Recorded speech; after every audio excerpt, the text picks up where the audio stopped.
Oh, I just remembered. I bought some reduced red pepper and cheese rolls from Sainsbury's yesterday.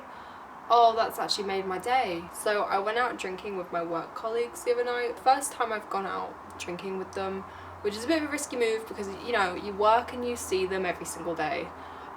So if you fuck up on a night out, they're never going to forget it, you know, so I had that pressure. Anyway, I didn't have time to pre-drink.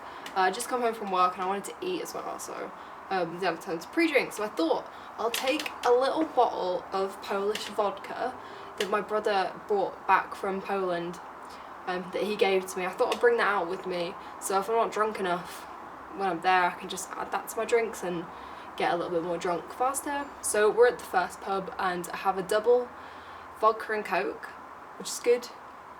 Like that a lot. So I decided I wasn't drunk enough. So what I did was I added some of the Polish vodka to my already double vodka drink, and which is illegal, by the way.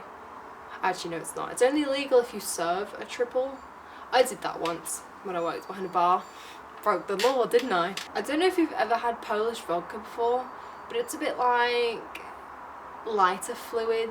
It's a bit much. I passed it around the table and everyone had a sip, and it was the funniest thing, like seeing everyone's reaction to petrol mixed with coke. So we were done there, we went to the next pub, and then we went to the next pub, and this is where I really started to get drunk.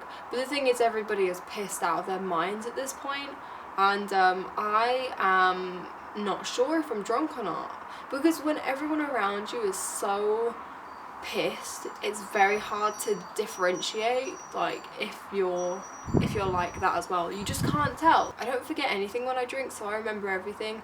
And I remember dancing to Shakira, which, excuse me, should be illegal. It was Hips Don't Lie, and I'm pretty sure everyone was pretending to like it. I mean, no one really likes that music, do they? It just seems so fake. Everyone's just dancing, and I'm looking around, I'm just like, this is shit music. You're not enjoying this, are you? You're just dancing because everyone else is doing it. That's the thing I don't like about nightclubs, is that you just dance to shit music because everyone else is. Like, I just can't do it. This girl came up to me at the bar and she told me that she really liked my nose, so I knew at that point that the night was coming to an end. Not that that's like a universal signal for the night is coming to an end when someone compliments your nose shape, but I just knew that everyone was drunk enough at this point that we start like trailing off. I don't know, you can just tell. So I started talking to this girl, and we ended up walking like right back up to like the taxi rank together, talking about life, and I made a friend, which is rare, but all thanks to this nose. My little button nose can't be chose. That's a poem that I did in year 3, and I still remember it to this day. Everyone laughed at me when I read that out. So yeah, and then I got home, and remember me saying earlier about how I couldn't tell if I was drunk because I was around so many drunk people? Well yeah, when I got home, obviously it's just me and my dog, so I got in the front door, the room started spinning, which is always a good sign. The worst thing to do when you're drunk is to lay down, because that's like, the room goes from spinning to like feeling like you're in a fucking TARDIS and you're getting flung into like a different life. I was like, oh, I need to be sick.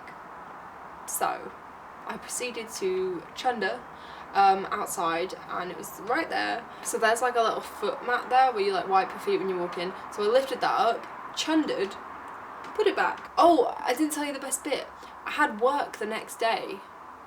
That's really good. That's the best bit out of all of it, actually. Bearing in mind, I've never had a hangover. I've never experienced this hanging out my arse thing. By the way, when I first heard that, I thought that meant like having diarrhea.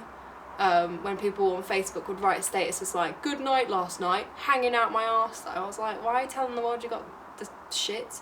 Anyway, so I had work the next day, 9 o'clock until 6 p.m, that was my shift. And 9 o'clock is incredibly early for someone who feels like they just went to bed 5 minutes ago. So I woke up, brushed my teeth, got ready, got in the car, and everything was fine. And then I got into work and I wasn't fine. I just felt so sick. I didn't have a headache, but I just felt like I could chunder at any given moment, which is so dodgy. It was just the worst thing in the world. Like, I've never had a hangover, let alone had a hangover at work, so all this was new to me, and I still don't know if it was a hangover, but I just know I was feeling so sick.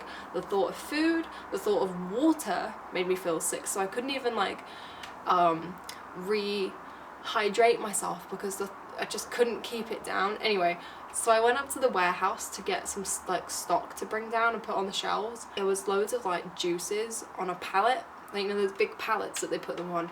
And I remember I was just sat on that pallet with my head in my hands for a good 15 minutes. Had to run to the toilet twice, both times whilst talking to a colleague, which is really embarrassing. Nothing like talking about the weekend and then, oh, I'm just gonna go to the bathroom, like.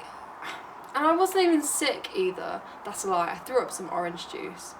It was really yellow. Anyway, I can't even explain how horrible I was feeling that entire day and how miserable I was and how uncomfortable I was. So that was my little story on my night out and the consequences after. Anyway, I'm gonna go now. I hope you enjoyed this video, which you probably didn't. See you later. Bye. Shut up.